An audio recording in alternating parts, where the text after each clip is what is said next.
Hello student, आज के इस वीडियो के अंदर 11th क्लास से डायमेंशन क्या होती है।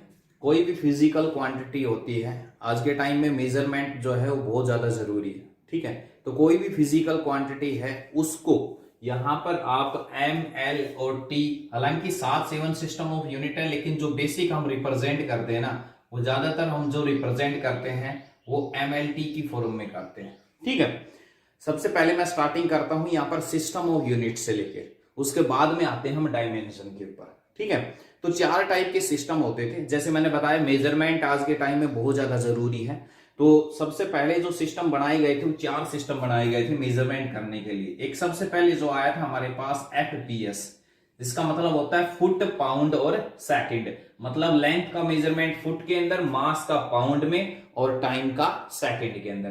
फिर उसके बाद दूसरा सिस्टम नेक्स्ट आया CGS system.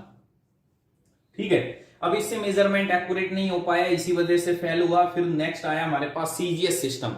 CGS system centimetre, gram, second. यहां लेंथ सेंटीमीटर में, मास ग्राम में, टाइम सेकंड के अंदर हम मेजरमेंट करने लगे। उसके बाद नेक्स्ट फिर इसे थोड़ा सा और मॉडिफाई किया गया, MKS सिस्टम बनाया गया। ठीक है, मास आपके पास MKS में मास आपके पास है वो किलोग्राम में, लेंथ आपकी मीटर में, टाइम आपका सेकंड के अंदर। ठीक है, और फिर लास्ट वन आया जो एक नेशनल लेवल पे जो मेजरमेंट होता है, जिसको हम बोलेंगे standard international, SI system of unit. तो आपको पता है यूनिट्स का फिजिक्स के अंदर बहुत ज्यादा इंपॉर्टेंट रोल है। तो आपके पास सभी जितनी भी फिजिकल क्वांटिटी आपके पास आती हैं, इन सभी की यूनिट्स आपको याद रखनी बहुत ही ज्यादा जरूरी है। ठीक है, तो SI जो हमारे पास सिस्टम बनाया गया एक स्टैंडर्ड इंटरनेशनल लेवल पे, तो इसके अंदर हमें हमारे पास कुछ एक फिजिकल क्वांटिटी को प्लेस किया गया जो नेशनल लेवल पे हम यूज करते हैं जिनकी यूनिट्स को। जैसे आपके पास मास की हम किलोग्राम यूज करेंगे। लेंथ हमारे पास यहां पर हम यूज करेंगे मीटर।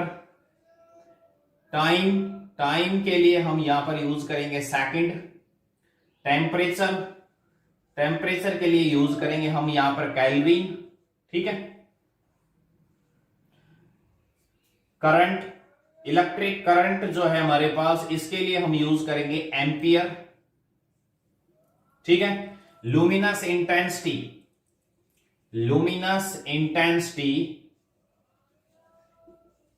इसकी यूनिट हम यूज करेंगे यहां पर कैंडला। ठीक है, और प्रॉपर्टी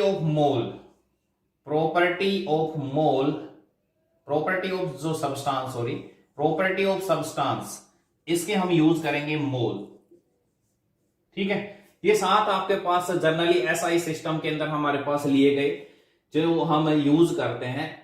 अब यहां पर इनके जो सिंबल्स हैं, जैसे यहां पर मैंने बताया M stand for mass, L stand for length, T stand for time. ऐसे ही अगर आपके पास कहीं फॉर्मूले में टेम्परेचर आ जाता है तो टेम्परेचर के लिए हम केल्विन का यूज करेंगे, K का यूज करेंगे। ठीक है, इधर आपके पास अगर करंट आ जाता है तो वहां पर एम्पियर के लिए A का यूज करेंगे, कैंडला के लिए CD का यूज करेंगे। ठीक है, मोल आपके पास जो प्रॉपर्टी ऑफ मैटर है, इसके लिए हम मोल यूज करेंगे। तो ये हमारे पास बेसिक हैं आपके पास, जिनका आप यूज करोगे यहां पर। ठीक है, डायमेंशन के अंदर एज ए सिंबल के तौर पे हम इनको रिप्रेजेंट करने के लिए, आपके पास कोई भी फिजिकल क्वांटिटी है उसको हम यहां पर रिप्रेजेंट करेंगे MLT, और इनके अलावा जो ये हैं इनके फॉर्म में। ठीक है, समझ गए बात को। जो ज्यादातर यूज होती हैं वो आपके पास ये हैं M, L और T।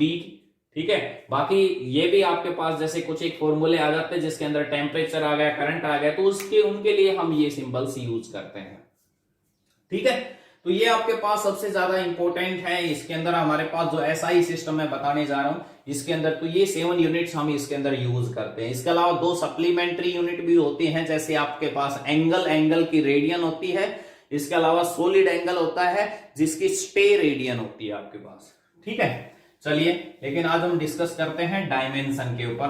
तो डायमेंशन हमारे पास कोई भी फिजिकल क्वांटिटी, जैसे मैंने बताया जनरली कुछ भी ले लीजिए आप। अब सबसे पहले मैं स्टार्ट करता हूं एक बार एरिया से।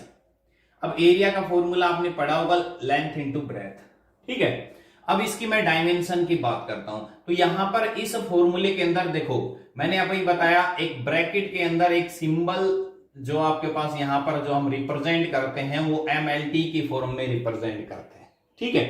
तो यहां पर अब हम बात करें, देखो अब इस फॉर्मूले के अंदर आपके पास मास कहीं भी स्टैंड नहीं कर रहा है, तो मास कहीं भी स्टैंड नहीं कर रहा है, तो मास की पावर क्या रखेंगे हम 0। एल लेंथ जो है हमारे पास, इसको भी हम एल से रिप्रेजेंट करेंगे, ब्रेथ बी जो है उसको भी एल से मेजरमेंट करेंगे, एल से ही रिप्रेजेंट करेंगे डायमेंशन के अंदर, ठीक है। लेंथ, ब्रेथ, हाइट, ठीक है, रेडियस, सर्कमफेरेंस, इन सभी के लिए हम एल का यूज करेंगे। तो आपके पास एल यहां पर 2 टाइम्स रिप्रेजेंट हो रहा है, तो जिनका बेस इक्वल उनकी पावर ऐड हो जाती है, तो यहां पर एल की पावर 1 + 1 ये आपके पास हो गया 2। इधर टाइम बिल्कुल भी यूज नहीं हो रहा है यहां पर फॉर्मूले में, तो इसकी पावर हो जाएगी 0, ठीक है। तो ये एक कंप्लीट रिप्रेजेंट करने का तरीका है डायमेंशन को, ठीक है। इसके अलावा अगर हम बात करें यूनिट्स की, तो यूनिट आपके पास लेंथ भी मीटर में, जो ब्रेथ है वो भी मीटर में, तो यूनिट क्या हो जाएगी इसकी मीटर स्क्वायर। क्लियर हुआ। सिमिलरली आप कोई भी क्वांटिटी की आप मेजरमेंट कर सकते हो, ऐसे डायमेंशन निकाल सकते हो। जैसे नेक्स्ट मैं लेके चलता हूं एक बार वेलोसिटी। वेलोसिटी, अब वेलोसिटी का फॉर्मूला आपको पता है, वेलोसिटी होती है आपके पास displacement upon time, displacement upon time. So displacement मैंने अभी बताया था, distance, displacement, length, breadth, radius, circumference सब एल के रूप में यूज करेंगे। तो डिस्प्लेसमेंट हो गया एल और टाइम के अंदर हो गया टी। तो यहां पर अगर हम कंप्लीट डायमेंशन यूज करें तो एम की पावर 0 हो जाएगा, एल की 1, टी -1 में चला जाएगी पावर ऊपर, ठीक है। यूनिट की बात करूं तो मीटर पर सेकेंड, क्योंकि डिस्प्लेसमेंट मीटर, टाइम सेकंड में, तो यूनिट क्या होगी इसकी मीटर पर सेकंड। सिमिलरली नेक्स्ट हम आगे चलते जाएंगे, एक्सेलरेशन। एक्सेलरेशन हमारे पास क्या होता है, change in velocity, change in velocity upon में टाइम टेकन, ठीक है। तो वेलोसिटी, वेलोसिटी की जस्ट अभी हमने की है LT -1, शॉर्टकट में अगर हम बात करें अपॉन में टाइम t, तो यहां पर हमारे पास होगी LT -2, और अगर कंप्लीट की बात करें तो m0 L1 t -2। ये आपके पास कंप्लीट डायमेंशन हो जाएगी एक्सेलरेशन की। यूनिट की बात करें तो मास आपके पास वेलोसिटी की मीटर पर सेकंड और टाइम की सेकंड, तो मीटर पर सेकंड स्क्वायर, ये आपके पास हो जाएगी इसकी यूनिट। सिमिलरली नेक्स्ट हम बात करते हैं फोर्स। फोर्स, फोर्स का फॉर्मूला आपने पढ़ा होगा 9th के अंदर, मास इनटू एक्सेलरेशन। तो यहां पर आपके पास इसकी कंप्लीट डायमेंशन बन जाएगी m मास की, एक्सेलरेशन की आप पीछे पढ़ चुके हो LT -2। तो यहां पर ये आएगा आपके पास फोर्स की डायमेंशन mLT -2, जो मोस्टली सबसे ज्यादा यूज होती है बेसिक डायमेंशन। ऐसा यूनिट हम इसकी न्यूटन लेके चलेंगे, ठीक है। नेक्स्ट आपके पास सिमिलरली, अब जैसे मैंने बताया अभी आपके पास पीछे की एक एक डायमेंशन याद होती चली जाएंगी, तो आगे इन्हीं का अपने को यूज करना है बार बार। जैसे प्रेशर, अब प्रेशर के लिए प्रेशर का फॉर्मूला होता है फोर्स अपॉन में एरिया। अब पीछे की डायमेंशन याद होती है, आपको पुट करनी है सिर्फ वैल्यू। फोर्स की आपको पता है mLT -2 अपॉन में एरिया L स्क्वायर। अब देखो यहां पर पावर है 1, यहां पर है 2, एक पावर तो कम हो जाएगी, एक पावर ऊपर माइनस किया जाएगी, तो क्या बन गया mL -1 t -2, ठीक है। फोर्स की यूनिट की बात करूं मैं न्यूटन, एरिया की पर मीटर स्क्वायर, न्यूटन पर मीटर स्क्वायर, ये आपके पास इसकी डायमेंशन आ गई, ठीक है। प्रेशर, सिमिलरली वर्क, वर्क या एनर्जी जितनी भी टाइप की हैं, काइनेटिक, पोटेंशियल, सब एनर्जी, ठीक है। एक्सेलरेशन को ले लो, acceleration due to gravity, acceleration due to gravity सब बराबर होते हैं, ठीक है। वेलोसिटी, स्पीड सब सेम होते हैं। तो ऐसे वर्क डन, एनर्जी जितनी भी है, काइनेटिक, पोटेंशियल, सब एनर्जी सभी की सेम डायमेंशन। सो आपके पास वर्क और एनर्जी की आपके पास जो, अगर हम डायमेंशन की बात करें तो वर्क डन का फॉर्मूला होता है फोर्स इनटू डिस्प्लेसमेंट। फोर्स की आप डायमेंशन कर चुके हो mLT -2 इनटू डिस्प्लेसमेंट की L हो गई, तो कंप्लीट डायमेंशन यहां पर बन चुकी है आपकी mL2T -2, ठीक है। वर्क या एनर्जी की जो यूनिट हम लेके चलेंगे, ऐसा यूनिट जूल का यूज करेंगे हम, ठीक है। तो ये थी आपके पास यहाँ पर कुछ एक यूनिट्स एंड डायमेंशन। तो ये बेसिक हैं जिनका आप आसानी से फाइंड आउट कर सकते हो। अब जैसे जैसे फॉर्मूले बढ़ते चले जाएंगे, प्रत्येक फॉर्मूले की आप हैबिट बनाइए उनकी यूनिट और डायमेंशन याद करने की, क्योंकि मैंने बता दिया पहले ही फिजिक्स के अंदर यूनिट और डायमेंशन का बहुत ही काफी इंपॉर्टेंट रोल है। ठीक है, चलिए, तो ये बेसिक थी। आप जैसे जैसे आप बढ़ते चले जाएंगे, अब जैसे एक बार मैं सिंपल एक डायमेंशन और डिस्कशन करना चाह रहा हूं अभी, gravitational constant. Gravitational constant capital G. ठीक है, अब देखिए आपने न्यूटन्स लॉ ऑफ ग्रेविटेशन के अंदर आपके पास ग्रेविटेशनल फोर्स पढ़ा था, F is equal to G m1 m2 over r square. अब यहां से हमें ग्रेविटेशनल कांस्टेंट की निकालनी है डायमेंशन, तो you can easily solve it. G you know that formula क्या हो जाएगा, G F dot R square over m1 m2। So F force की आपको पता है क्या होता है, ml/t-2, इधर r डिस्टेंस का होगा l स्क्वायर ओवर मास का m इंटू m हो गया। ठीक है, तो यहां पर फाइनल डायमेंशन क्या बन चुकी है, एक m कैंसिल आउट हो गया, एक m बच गया नीचे, पावर -1 आ जाएगी। l की पावर देखो यहां पर 1 और 2, ये जिनका बेस इक्वल, पावर ऐड कर दो, 2 + 1 3, t की पावर -2। ठीक है, तो ऐसे आप कोई भी फिजिकल क्वांटिटी की dimension you can easily find out.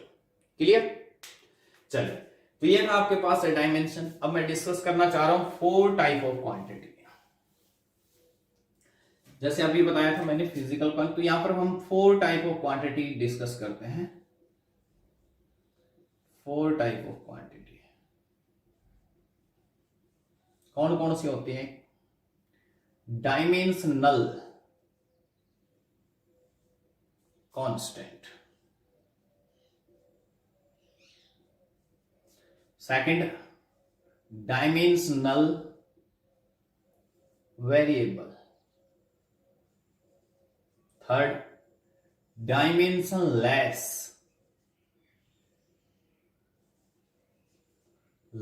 Constant,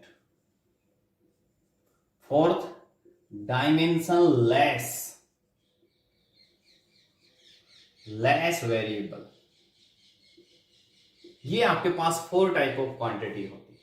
तो देखिए सबसे पहले हम बात करते हैं डायमेंशनल कांस्टेंट, मींस जिसकी डायमेंशन भी हो और वैल्यू आपकी कांस्टेंट हो, उसको हम क्या कहेंगे, डायमेंशनल कांस्टेंट।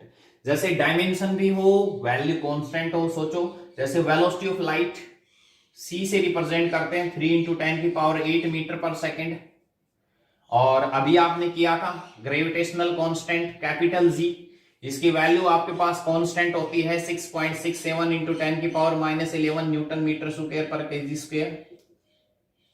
ठीक है, ये क्या है, ये हमारे पास वैल्यू कांस्टेंट है, बट इन सभी की डायमेंशन होती है। वेलोसिटी की अभी हमने निकाली, ग्रेविटेशन कांस्टेंट की अभी हमने निकाली, तो ये वो क्वांटिटी है जिनकी डायमेंशन भी होती है और वैल्यू आपके पास क्या है, कांस्टेंट है। ठीक है, नेक्स्ट डायमेंशनल वेरिएबल, जिसकी डायमेंशन भी हो और वेरिएबल भी हो, जैसे एरिया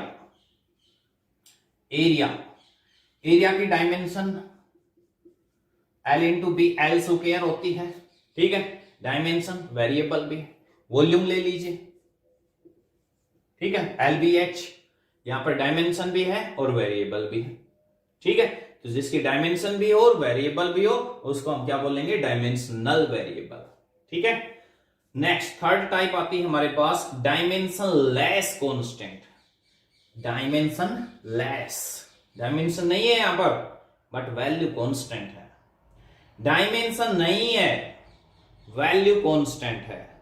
जैसे डायमेंशनलेस पाई, वैल्यू कांस्टेंट है 22/7, सभी को पता है 3.14। ठीक है, डायमेंशन भी नहीं है।